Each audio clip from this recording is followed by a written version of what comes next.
Assalamualaikum warahmatullahi wabarakatuh. Oke teman-teman, kita akan kembali ya untuk latihan soal soal SKD gitu ya. Jadi eh, aku ingetin bahwa soal SKD ada tiga macam pokok bahasan ya. Yang pertama adalah TWK, yang kedua adalah TIU, dan yang ketiga adalah TKP teman-teman. Nah, di TWK ini ada salah satu materi di pilar kebangsaan, itu ada materi bahasa Indonesia ya. Nah, ini soal TWK. Penulisan nama dan gelar berikut ini yang benar adalah yang A, Prof, Dr. Sumario SE. Nah, ini kurang tepat ya. Yang A salah karena Prof di sini harusnya titik ya, bukan di sini titik bukan koma. Jadi yang A salah. Kita yang B. Prof titik benar, dokter titik benar, Sumario titik 2 SE. Wah, ini jelas salah. Yang C, Prof titik benar, kemudian dokter titik benar, Sumario benar, koma SE titik. Nah, ini kurang tanda titik ya, jadi S titik E harusnya, E titik. Yang D, Prof. Dr. Sumario, Prof. titik DR titik Sumario, koma S titik E. Nah, ini kurang titik satu lagi di sini ya.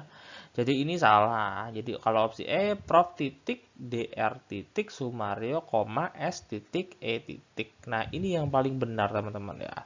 Jadi sebelum gelar ke belakang itu ada tanda komanya gitu ya. Prof singkatan berarti dia kasih titik, DR itu singkatan kasih titik, Sumario koma baru SE. Jadi di sini jawabannya adalah yang teman-teman. Oke. Nah, ini ada soal TWK lagi, soal sejarah gitu ya. Judul pidato yang disampaikan oleh Soekarno dalam sidang Dokuritsu Junbiko Sakai atau BPUPKI ya, yang kita kenal sebagai BPUPKI pada tanggal 1 Juni 1945 adalah A. Lahirnya kebangsaan Indonesia, B. Kesaktian Pancasila, C. Lahirnya Pancasila, D. Pedoman hidup berbangsa, dan E. Hidup falsafah hidup Pancasila. Wah, ini udah kelihatan ya jawabannya ya bahwa dia itu adalah lahirnya Pancasila ya. Jadi ini yang memberi nama adalah Ketua BPUPKI pada saat itu yaitu Dr. Rajiman ya. Kita baca sejarahnya.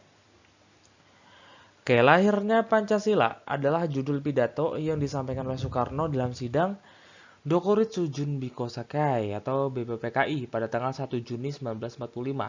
Pidato ini awalnya disampaikan oleh Soekarno secara aklamasi tanpa judul dan baru mendapat sebutan lahir Pancasila oleh mantan ketua BPUPK Dr. Rajiman Berdudiningrat dalam kata pengantar buku yang berisi pidato yang kemudian dibukukan oleh BPUPKI tersebut. Jadi jawabannya adalah yang C, teman-teman.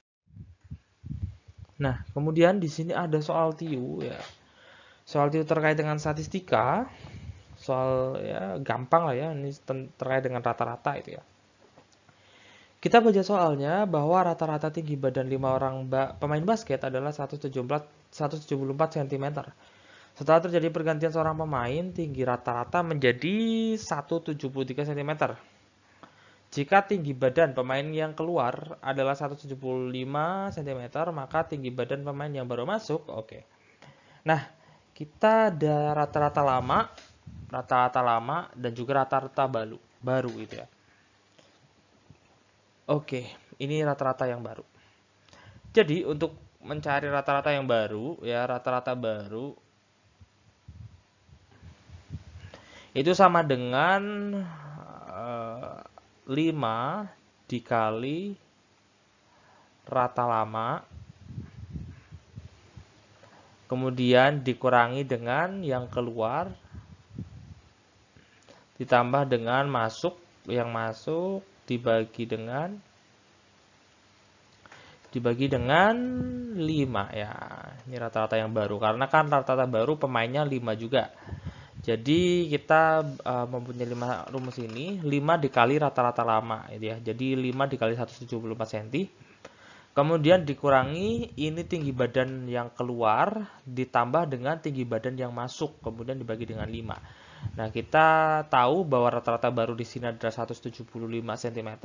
Kemudian ini ada 5 dikali 174 dikurangi yang keluar berapa? Yang keluar sorry. Di sini rata-rata baru itu harusnya 173. Nah, ini harusnya 175.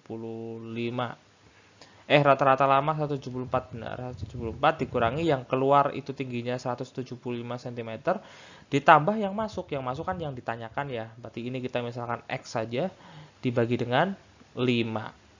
Nah, berarti tinggal dikali silang saja, berarti dia itu berapa tuh? 5 dikali 173 adalah 865 sama dengan 5 dikali 174 itu hasilnya 600, bukan 600. 5 dikali 174. Hasilnya adalah 870 dikurangi 175 plus X. Nah, kalau udah berbentuk seperti ini itu kan tinggal disederhanakan ya seperti biasa, tinggal penjumlahan dan pengurangan saja. 870 dikurangi 175 itu hasilnya adalah 695 plus X. Nah, X-nya dapat deh dari 865 dikurangi 695 sama dengan berapa tuh? 865 sama dengan 170 cm. Oke, jadi jawabannya yang E, teman-teman. Nah. Oke, kemudian ada soal TKP nih, teman-teman ya. Kita lanjut. Seandainya Anda mendapat kepercayaan dari pimpinan yang Anda tahu akan memecah belah kerjasama kelompok yang telah dibangun dengan susah payah. Hal yang akan Anda lakukan adalah, nah ini yang ditanyakan adalah sikap kita ketika pimpinan memberikan kepercayaan yang berhubungan juga dengan kelompok. Kita akan seleksi gitu ya jawabannya. Saya mencoba mempertimbangkan sendiri dari berbagai sudut pandang kepentingan. Oke, kita simpan dulu. Saya meminta pertimbangan teman dekat, simpan dulu. Saya akan meminta pertimbangan keluarga, simpan. Saya akan meminta pertimbangan senior di kantor, simpan. Saya akan meminta pertimbangan kelompok kerja saya. Oke, jadi dari A, B, C, D, dan E itu yang paling tepat tentunya yang paling tepat tentunya yang kelompok ya, karena kan di sini yang yang bermasalah itu adalah Anda dan juga kelompok. Jadi yang paling benar itu adalah diskusi dengan kelompoknya ya. Jadi bukan diskusi sendiri, bukan dengan teman dekat, bukan dengan keluarga, bukan dengan kantor, tetapi dengan kelompok, karena kelompoknya kan yang di sini yang dipermasalahkan ya, akan memecah belah kelompok. Jadi di sini jawabannya paling tepat adalah opsi teman-teman. Nah, ini jadi E-nya poinnya 5, kemudian D poinnya 4, B poinnya 3, kemudian C poinnya 2, dan A poinnya 1. Seperti itu, teman-teman. Jadi, seleksi jawaban, kemudian sesuaikan dengan konteks soalnya. Terima kasih, sampai jumpa.